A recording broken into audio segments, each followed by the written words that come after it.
Salut à tous, on se retrouve aujourd'hui pour l'épisode 1198 du Zap Image. Donc aujourd'hui on a dépassé la barre des 336 000 abonnés sur la chaîne. Comme d'habitude les gars, je vous remercie en vidéo. Donc merci à tous ceux qui se sont abonnés ces derniers jours, ces dernières semaines. Merci à vous. Et pour ceux qui ne l'ont pas fait, n'hésitez pas.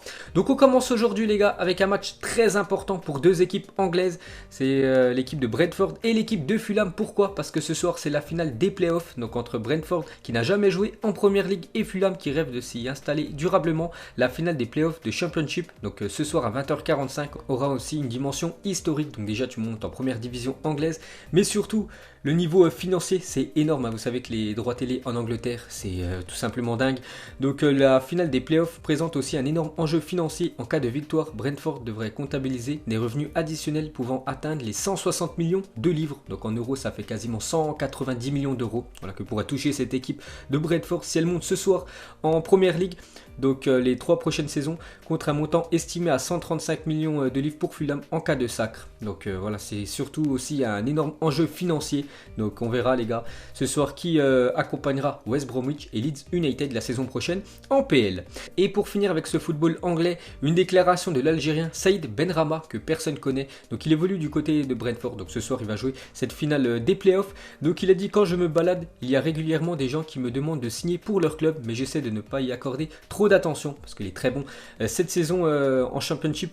L'ailier algérien, donc voilà, quand il se balade dans la rue, il y a beaucoup de personnes qui le reconnaissent et qui demandent tout simplement de signer dans leur club qu'ils supportent. Ensuite, on va parler de la Ligue des Champions. N'oubliez pas que le compte à rebours est lancé. J-3 les gars, ça sera vendredi soir, le retour de la Ligue des Champions. Enfin, surtout pour finir cette saison. Donc Juventus-Lyon à 21h et Manchester City-Real Madrid aussi à 21h. Donc c'est très prochainement. Le retour de la LDC.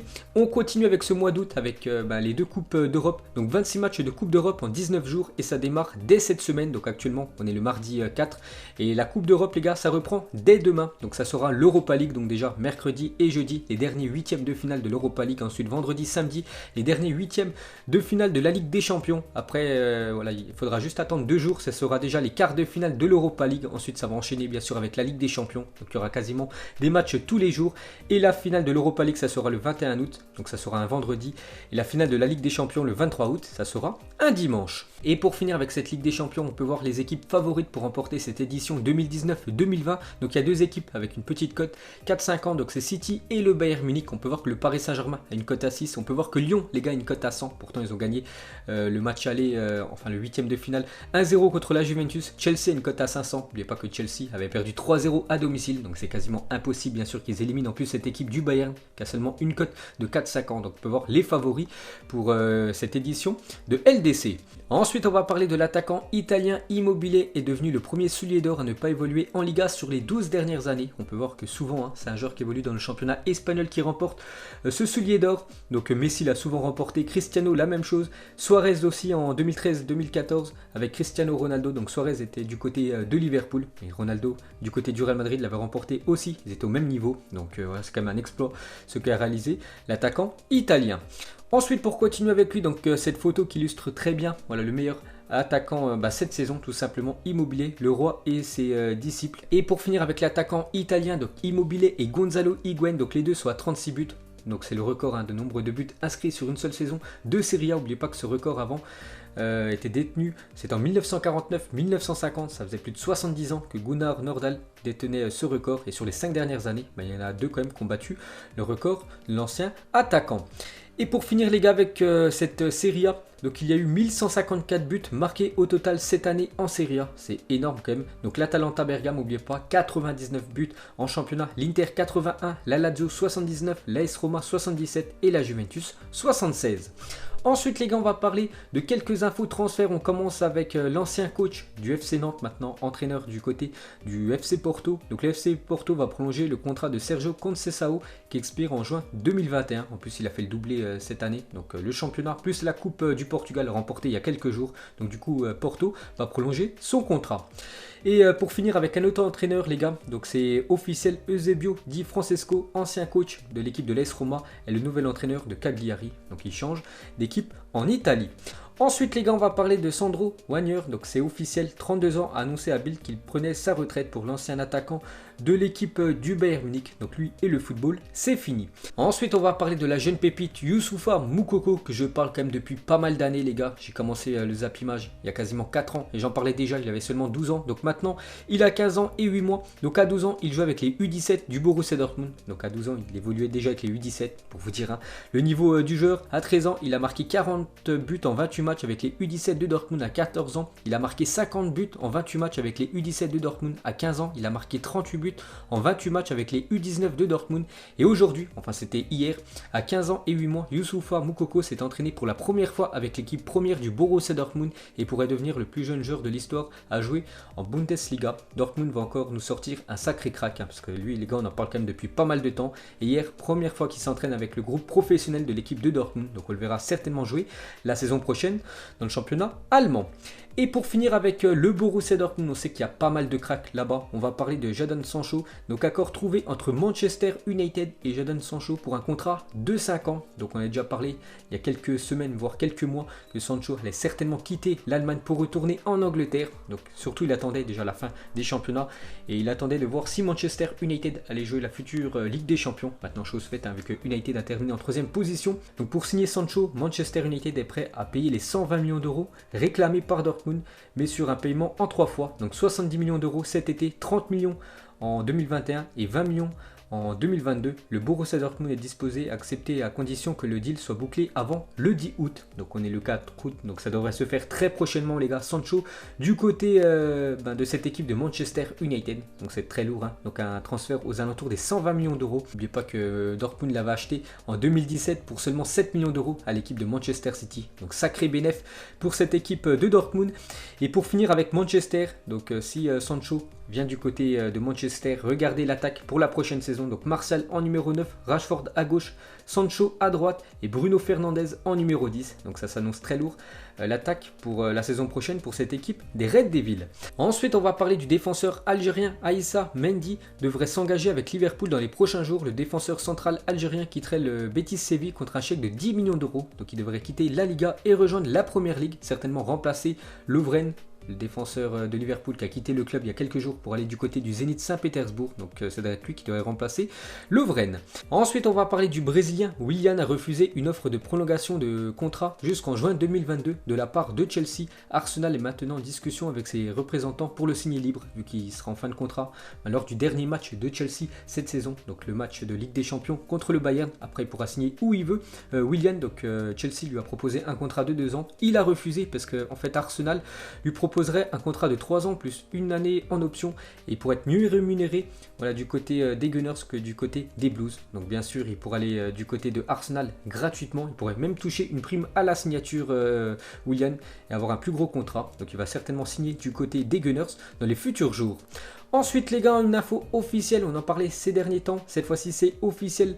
Le Turc Burak Yilmaz signe au LOSC, donc il quitte cette équipe du Beşiktaş et vient du côté de la Ligue 1, donc il est plutôt vieux, je crois qu'il a 36 ans quand même Yilmaz, donc on peut voir déjà qu'il a fait son premier entraînement du côté de Lille. Donc les Turcs du LOSC accueillent Burak Yilmaz, qui a déjà 2 joueurs turcs, maintenant un 3e et pourrait même en avoir un 4e parce que le prometteur Mustafa Kapi, 17 ans, va attendre sa majorité, donc le 8 août prochain, donc dans quelques jours, pour quitter Galatasaray et s'engager à Lille. D'après France Football, le jeune turc va s'engager 5 ans du côté du LOSC. Donc un autre joueur turc pourrait venir du côté de la Ligue 1. Ensuite, regardez le top 10 des joueurs africains les plus chers de l'histoire. Et maintenant, en première position, c'est Victor Osimhen qui a été transféré il y a quelques jours de Lille du côté de Naples. Donc avec bonus compris, c'est 81 millions d'euros pour Osimhen. Donc il devance Nicolas Pepe, 80 millions d'euros, et Riyad Mahrez, 67 millions d'euros.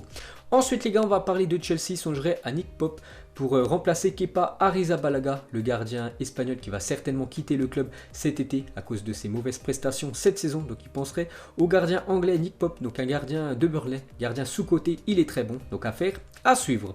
Ensuite on va parler des joueurs de Sochaux, ont reçu la consigne de lever le pied face au Paris Saint-Germain en amical. Donc demain, dernier match du Paris Saint-Germain à 19 h, dernier match amical avant de se rendre au Portugal pour pouvoir jouer à la fin de cette Ligue des Champions.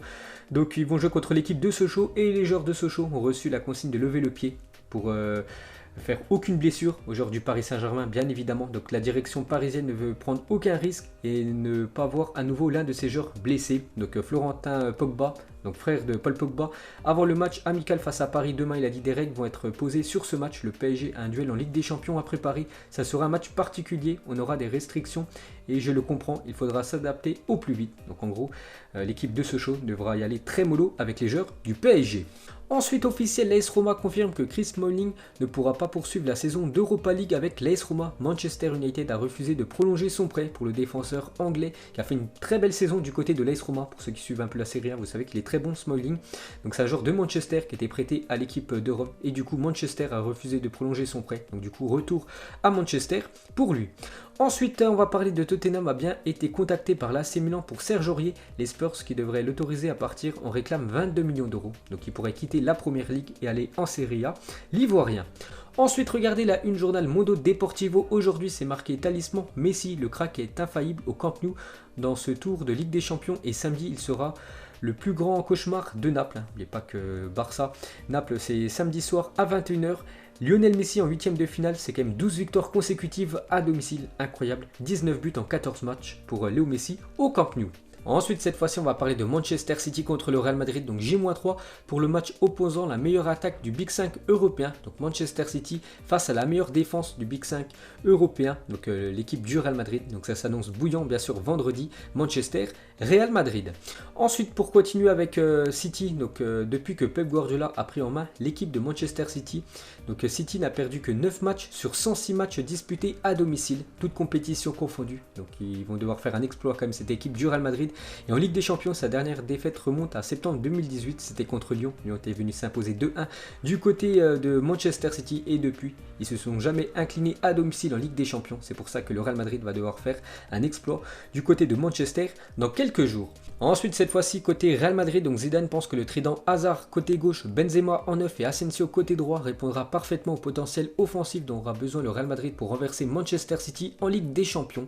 Bon, moi, j'aurais bien voulu voir quand même Vinicius Junior, là, surtout pour un match comme ça où tu dois marquer pas mal de buts. Vinicius Junior peut déstabiliser cette équipe de Manchester City. Bon, après, Zidane, bien sûr, connaît mieux le football que moi, donc il sait quoi faire. Donc, c'est certainement ces trois-là en attaque pour l'équipe du Real. Et pour finir avec le Real Madrid peut gagner près de 50 millions d'euros s'il va jusqu'au bout de la Ligue des Champions et remporte la compétition, un atout financier non négligeable dans le contexte actuel. Mais avant cela, il faudra déjà passer l'obstacle, bien sûr, Manchester City, qui s'annonce très compliqué. Ensuite, pour continuer avec le Real Madrid, donc hier, il y a eu un match de préparation entre les joueurs du Real Madrid pour préparer, bien sûr, ce choc contre City. Dans quelques jours, on peut voir qu'ils ont joué avec les nouveaux maillots pour la prochaine saison. Et pour finir avec cette équipe espagnole, de nouveau, les gars, je vous ai retrouvé des photos du Santiago Bernabéu, donc le stade du Real Madrid, actuellement en travaux. Donc, regardez l'évolution des travaux du côté du stade du Real. Donc, actuellement, la structure métallique est en train de se mettre en place autour du stade. Donc vraiment il y a pas mal de travaux donc qui devraient être finis, n'oubliez pas, en octobre 2022. Et pour finir avec le Real Madrid, donc les équipes à plus forte valeur marchande selon Forbes en milliards d'euros. Et le premier club de football, c'est le Real Madrid qui est classé en 6e position. On peut voir que ce classement est dominé par une équipe de football américain, si je ne me trompe pas, Dallas Cowboys, donc NFL, qui est estimé quand même à plus de 4 milliards 670 millions d'euros, cette équipe aux États-Unis.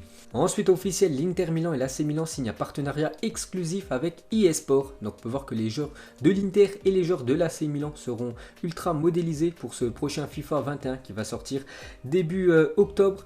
Et cette fois-ci, il y a une autre info officielle, l'AS Roma portera le nom de Roma FC et aura un logo et des maillots modifiés sur FIFA 21. Le Piemonte Calcio n'est plus tout seul. Donc le Piemonte Calcio, les gars, c'est l'équipe de la Juventus. Donc la Juventus est en partenariat exclusif avec le jeu PES, donc avec Konami. Donc c'est pour ça que dans FIFA, les gars, il s'appelle Piemonte Calcio. Maintenant, ce sera la même chose avec l'équipe de l'AS Roma qui va s'appeler dorénavant Roma FC. Et pour finir, les gars, ce zap image, on va terminer avec Pierre-Emerick Aubameyang. Après avoir empilé les bonnes saisons avec Arsenal, Aubameyang, 31 ans, devrait-il changer d'air selon vous? Donc depuis qu'il est en Angleterre, en tout c'est 109 matchs, 70 buts et 15 passes D, des très belles stats pour l'attaquant gabonais. Donc il est en fin de contrat en juin 2021, donc l'année prochaine. Donc actuellement, il n'a toujours pas prolongé son contrat avec Arsenal. Arsenal bien sûr veut prolonger Pierre-Emerick Aubameyang parce qu'il est très bon depuis qu'il est en Angleterre. Donc d'après vous, que doit faire le Gabonais? Est-ce qu'il doit prolonger du côté des Gunners, mais c'est dire l'année prochaine, jouer seulement l'Europa League ou essayer de viser un peu plus haut parce qu'il a quand même 31 ans, pourquoi pas essayer de viser une équipe qui jouera la Ligue des Champions la saison prochaine. Donc tout simplement, que doit faire Pierre-Emerick Aubameyang pour la prochaine saison? Donc voilà les gars, la fin de ce Zap Image 1198. Donc si ça vous a plu, un petit like et je vous ferai l'épisode 1199 demain. Donc moi je vous laisse et je vous dis à la prochaine comme d'habitude. Ciao à tous.